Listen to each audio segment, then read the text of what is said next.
Nanotoxicology is a subfield of toxicology that is concerned with the study of the potentially toxic effects of nanoscale particles, or particles with a diameter of less than 100 nanometers. For scale, 1 nanometer equals 10⁶ millimeters. In general, the toxic properties of nanoscale particles arise from the fact that such particles have a very high surface-to-volume ratio. This high surface-to-volume ratio makes the particles, which are often small enough to penetrate cellular membranes, highly reactive with many different chemicals and tissues. Some chemical reactions involving nanoscale particles can have deleterious effects within the body. The field of nanotoxicology is concerned with classifying the conditions that lead to toxic effects and devising ways to prevent and treat them. One of the main concerns of the field of nanotoxicology is determining which properties of specific nanoscale particles lead to toxic effects.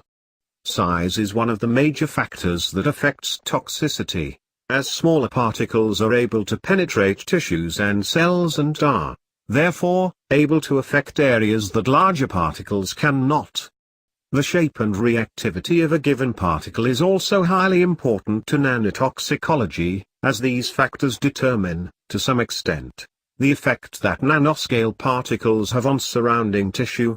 Different particles may also have a variety of effects on different types of tissue, so external conditions must be considered when analyzing the toxicology of a given particle. Another area of importance in the field of nanotoxicology is the transportation of nanoscale particles throughout the body. Such particles are so small that they can be absorbed through almost any part of the body. Once they gain access to the body, they tend not to be limited to the immediate area of absorption. They are small enough to move into the bloodstream and travel to many different organs throughout the body, including the brain and kidneys.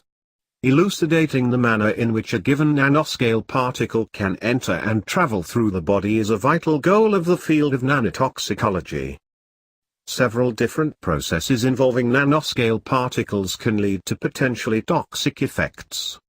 A small number of such particles may not, for instance, have any noticeable effect, but sickness might result if many more build up over time. This is a significant risk because of the ease with which such small particles can enter the body. Alternatively, the highly reactive particles may be able to cause damage to cells even without accumulating in large numbers. Nanotoxicology researchers help to determine precisely how nanoscale particles harm organisms in order to develop an effective defense against them.